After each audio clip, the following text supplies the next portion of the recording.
Asia cup ಟೂರ್ನಿಗೆ ಕೆಲ ಆಟಗಾರರು ಅರ್ಹತೆ ಇದ್ರೂ ಕೂಡ ಆಯ್ಕೆಯಾಗಿಲ್ಲ. ಅದರಲ್ಲಿ ಪ್ರಸಿದ್ಧ ಕೃಷ್ಣ, ಕೆಎಲ್ ರಾಹುಲ್, ಮೊಹಮ್ಮದ್ ಸಿರಾಜ್ ರಂತ ಸಾಕಷ್ಟು ಆಟಗಾರರ ದಂಡೇ ಇದೆ. ಇದೀಗ ಮತ್ತೊಂದು ಪ್ರತಿಷ್ಠಿತ ಟೂರ್ನಿಗೂ ಕೂಡ ಸ್ಟಾರ್ ಆಟಗಾರರನ್ನೇ ಕೈಬಿಡಲಾಗಿದೆ. ಇದಕ್ಕೆ ಬಿಸಿಸಿಐ ಕೂಡ ಕೆರಳಿ ಕೆಂಡವಾಗಿದೆ. ಅಷ್ಟಕ್ಕೂ ಯಾವ ಟೂರ್ನಿ, ಯಾರ್ಯಾರನ್ನ ಕೈಬಿಟ್ಟಿದ್ದಾರೆ, ಬಿಸಿಸಿಐ ಸಿಟ್ಟಾಗಿರೋದು ಯಾಕೆ, ಈ ಬಗೆಗಿನ ಮಾಹಿತಿಯನ್ನ ಈ ವಿಡಿಯೋದಲ್ಲಿ ಕೊಡ್ತೇನೆ. ನಾನು ಶಾಂತ. ನೀವು ಸುದ್ದಿಯಾನದ ಸಬ್ಸ್ಕ್ರೈಬರ್ ಆಗೋದಕ್ಕೆ ಮರಿಬೇಡಿ. ದೇಶದ ಪ್ರತಿಷ್ಠಿತ ಟೂರ್ನಿಗಳಲ್ಲಿ ಒಂದಾಗಿರುವಂತಹ ದುಲೀಪ್ ಟ್ರೋಫಿಗೆ ಈಗ ಕೌಂಟ್ಡೌನ್ ಶುರುವಾಗಿದೆ. ಆಗಸ್ಟ್ 28ರಿಂದ 6 ವಲಯಗಳ ನಡುವೆ ಪೈಪೋಟಿ ನಡೆಯಲಿದೆ. ಅದರಲ್ಲೂ ಈ ಬಾರಿಯ ಪಂದ್ಯಾವಳಿಯ ಸ್ಪೆಷಾಲಿಟಿ ಏನಪ್ಪಾ ಅಂದ್ರೆ ಟೀಮ್ ಇಂಡಿಯಾದ ಸ್ಟಾರ್ ಪ್ಲೇಯರ್ಗಳ ದಂಡೇ ಭಾಗಿಯಾಗ್ತಾ ಇರೋದು. ಆದರೆ ಅದೇ ದುಲೀಪ್ ಟ್ರೋಫಿಗೆ ದಕ್ಷಿಣ ವಲಯದ ಆಯ್ಕೆದಾರರು ಕೆಎಲ್ ರಾಹುಲ್ ಮತ್ತು ಮೊಹಮ್ಮದ್ ಸಿರಾಜ್ ರಂತ ಅಂತಾರಾಷ್ಟ್ರೀಯ ಆಟಗಾರರನ್ನ ತಂಡದಿಂದ ಕೈಬಿಟ್ಟಿದ್ದಾರೆ. ಇದಕ್ಕೆ ಭಾರತೀಯ ಕ್ರಿಕೆಟ್ ನಿಯಂತ್ರಣ ಮಂಡಳಿ ಅಸಮಾಧಾನ ವ್ಯಕ್ತಪಡಿಸಿದೆ. ದೇಶೀಯ ಪಂದ್ಯಾವಳಿಗಳಲ್ಲಿ ಅಂತಾರಾಷ್ಟ್ರೀಯ ಆಟಗಾರರಿಗೆ ಮೊದಲ ಆದ್ಯತೆಯನ್ನು ಕೊಡಬೇಕು ಅಂತ ಎಲ್ಲ ರಾಜ್ಯ ಘಟಕಗಳಿಗೆ ತಾಕೀತು ಮಾಡಿದೆ. ಘನತೆ ಮತ್ತು ಗುಣಮಟ್ಟಕ್ಕಾಗಿ ಭಾರತೀಯ ಆಟಗಾರರಿಗೆ ಚಾನ್ಸ್ ಕೊಡಿ. ದುಲೀಪ್ ಟ್ರೋಫಿಯಲ್ಲಿ ಡಿಗ್ನಿಟಿ ಅಂಡ್ ಕ್ವಾಲಿಟಿಯನ್ನ ಎತ್ತಿ ಹಿಡಿಯೋಕೆ ಭಾರತೀಯ ತಂಡದ ಆಟಗಾರರನ್ನ ಮೊದಲು ಆಯ್ಕೆ ಮಾಡಬೇಕು ಅಂತ ಬಿಸಿಸಿಐ ಸಂದೇಶವನ್ನ ರವಾನಿಸಿದೆ.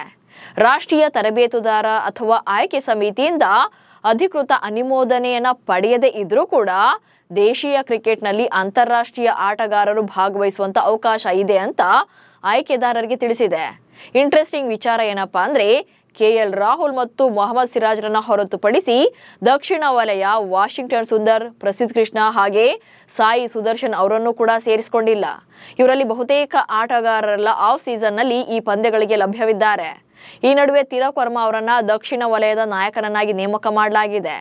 ಬಟ್ ಈಗ ಬಿಸಿಸಿಐ ಹಸ್ತಕ್ಷೇಪದ ಬಳಿಕ ತಂಡವನ್ನ ಪರಿಷ್ಕರಣೆ ಮಾಡುವಂತ ಸಾಧ್ಯತೆ ಇದೆ. ಆದರೆ ಉಳಿದ ವಲಯಗಳು ಶುಭ್ಮನ್ ಗಿಲ್, ಯಶಸ್ವಿ ಜೈಸ್ವಾಲ್, ಕುಲ್ದೀಪ್ ಯಾದವ್, ಮೊಹಮ್ಮದ್ ಶಮಿ ಹಾಗೆ ಶ್ರೇಯಸ್ ಅಯ್ಯರ್ ಸೇರಿದಂತೆ ಹಲವು ಭಾರತೀಯ ತಾರಾ ಆಟಗಾರರನ್ನ ಆಯ್ಕೆ ಮಾಡಿಕೊಂಡಿವೆ. ಹೀಗಾಗಿ ಕೊನೆ ಗಳಿಗೆಯಲ್ಲಿ ತಂಡಗಳಲ್ಲಿ ಚೇಂಜಸ್ ಆದ್ರೂ ಕೂಡ ಅಚ್ಚರಿ ಇಲ್ಲ. ಆಗಸ್ಟ್ 28ರಿಂದ ಆರಂಭ 6 ವಲಯಗಳು ಭಾಗಿ. ಇನ್ನು ದುಲೀಪ್ ಟ್ರೋಫಿ ಬಗ್ಗೆ ನೋಡೋದಾದ್ರೆ ಆಗಸ್ಟ್ 28ರಿಂದ ಸೆಪ್ಟೆಂಬರ್ 15ರವರೆಗೆ ಪಂದ್ಯಗಳು ನಡೆಯಲಿವೆ. ಉತ್ತರ, ದಕ್ಷಿಣ, ಪೂರ್ವ, ಪಶ್ಚಿಮ, ಮಧ್ಯ ಹಾಗೆ ಈಶಾನ್ಯ ಎಂಬ 6 ವಲಯಗಳ ತಂಡಗಳು ಭಾಗವಹಿಸಲಿವೆ. ಪ್ರಸ್ತುತ ದಕ್ಷಿಣ ಮತ್ತು ಪಶ್ಚಿಮ ವಲಯಗಳು ಸೆಮಿಫೈನಲ್ಗೆ ಡೈರೆಕ್ಟ್ ಆಗಿ ಎಂಟ್ರಿಯನ್ನ ಪಡ್ಕೊಂಡಿವೆ.